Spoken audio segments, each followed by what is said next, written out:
फुलवो महकाता जाता है। जैसा कि आप देख रहे हैं, अभी हमारे बीच में उपस्थित है फतेहपुर की धरती से आए हुए माननीय राकेश प्रजापति जी। उनसे हम जानना चाहेंगे महाकुंभ के विषय में कि उनकी अपनी व्यक्तिगत राय क्या है यहाँ पर जो भगदड़ हुई है।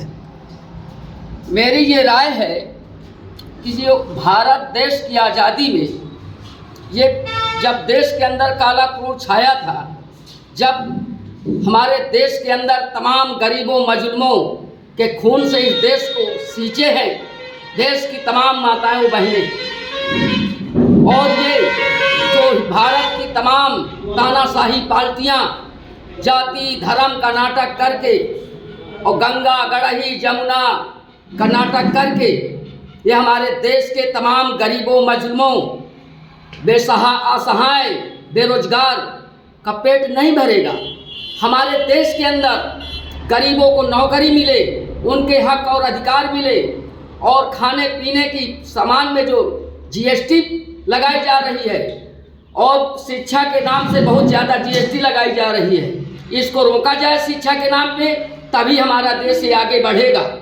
और कुंभ में जो मौतें हुई हैं उनको उत्तर प्रदेश की सरकार से मैं योगी जी से महोदय जी से कहना चाहता हूं कि जितने मौतें हुई हैं उनको उजागर करें। महोदय जी ने योगी जी ने जो यूपी के सीएम है माननीय योगी आदित्यनाथ जी, उन्होंने मास्टर स्ट्रोक लेते हुए वहां के जो नंबर उस वक्त यूज किए गए हैं भगदड़ के समय में उनकी लिस्ट निकाल ली है और खंगाल भी रहे हैं। 16,000 नंबर जो है बता रहे हैं बंद पाए जा रहे हैं। इस पर क्या कहेंगे? हम ये कह रहे हैं कि जो अत्याचार किया है उनको दंड दिया जाए, और माननीय उत्तर प्रदेश के मुख्यमंत्री जी से मैं कहना चाहता हूं कि ये जितने चोटें लगी जिनके वो एम्बुलेंस नंबर सहित की इतनी मौतें हुई हैं, इतने जो हैं अब अस्पताल में भर्ती हैं, इनको उजागर करते हुए देश की तमाम गरीबों मजलूमों को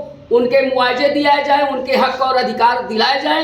ये मैं पूर्व जिला पंचायत सदस्य राकेश कुमार प्रजापति बोल रहा हूँ फतेहपुर जिला से, और मैं ये कहना चाहता हूँ कि ये जाति और धर्म ये जो देश का गुलदस्ता है, जितना हक मुसलमानों का है उतना हिंदुओं का है, उतना सिख और ईसाइयों का है। भगत सिंह, सुभाष चंद्र बोस, चंद्रशेखर आजाद फांसी में लटक गए, उनके बड़े सपने थे कि एक दिन देश आजाद होगा, उनको हक और अधिकार मिलेंगे, न्याय मिलेगी। जो भी सरकार आई है मैं सभी सरकारों को कहता हूँ, किसानों का बात नहीं करती, नौजवानों की रोजगार की बात नहीं कर रहे हैं। आज बेरोजगार है, बेकारी का सवाल है।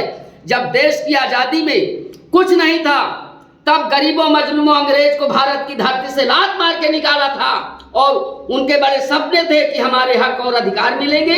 और मैं आज चाहे जो भी सरकार, मैं किसी सरकार का नाम नहीं लेना चाहता हूँ, जो भी सरकार आए वो राष्ट्र हित में, समाज हित में संसदीय भाषा का प्रयोग करते हुए हमारे तमाम इस भारत के गुलदस्ते को सजाएं और उनके हक और अधिकार की लड़ाई लड़ें। मैं राकेश कुमार प्रजापति भारतीय कम्युनिस्ट पार्टी पूर्व जिला पंचायत सदस्य फतेहपुर से बोल रहा हूं, और जुल्म और अन्याय के खिलाफ ये तानाशाही सरकारें जो भी आएगी मैं उनके खिलाफ अंतिम सांस तक लड़ूंगा, मर जाऊंगा, मिट जाऊंगा, नष्ट हो जाऊंगा। जुल्म और अन्याय के खिलाफ लड़ूंगा, ये भारत के लिए लड़ूंगा, और ये अब दूसरी आज़ादी लड़ना पड़ेगा, क्योंकि एक आज़ादी अंग्रेजों से लड़ी गई थी, विदेशों से। ये हिंदुस्तान के कोई भी पार्टी का जो तानाशाही दिखाएगा हम उसके खिलाफ झंडा, देश का तिरंगा लेकर के इन तानाशाहों से लड़ेंगे। यही हमारी सोच है, यही हमारी कहना है, और जुल्म और अन्याय के खिलाफ अंतिम सांस तक हम लड़ेंगे। और प्रेमचंद प्रजापति जी विद्यार्थी जीवन से राष्ट्र और समाज के हित में सभी देश के गुलदस्ता है जो देश का ये गरीबों मजलूमों की लड़ाई लड़ते हैं, हम इनको भी बधाई देते हैं कि पूरे उत्तर प्रदेश में भारत में जा करके जगा रहे हैं। ऐसे वीर सपूत को हम उनकी भी मदद करते रहेंगे। फतेहपुर में आप 2026 में 27 में जो चुनाव होने वाला है उसके लिए आप क्या तैयारी कर रहे हैं? अब जो प्रत्याशी, जो पार्टी हमारे देश के लिए, समाज के लिए, राष्ट्र के लिए काम करेगी हम उसी पार्टी को जिताएंगे। हम किसी पार्टी को विशेष की बात नहीं करना चाहते। हम भारतीय कम्युनिस्ट पार्टी के लाल झंडे के सिपाही हैं। माननीय नगीना सांसद चंद्रशेखर रावण ने संसद भवन से माननीय योगी आदित्यनाथ जी को घेरते हुए कहा है कि जितना पैसा, जितना धन कुंभ मेला के लिए व्यय किया गया है किसी एक धर्म के लिए, क्या वो किसी और संप्रदाय, किसी और धर्म के लिए उतना ही खर्च करेंगे? इस पर आपका क्या विचार है?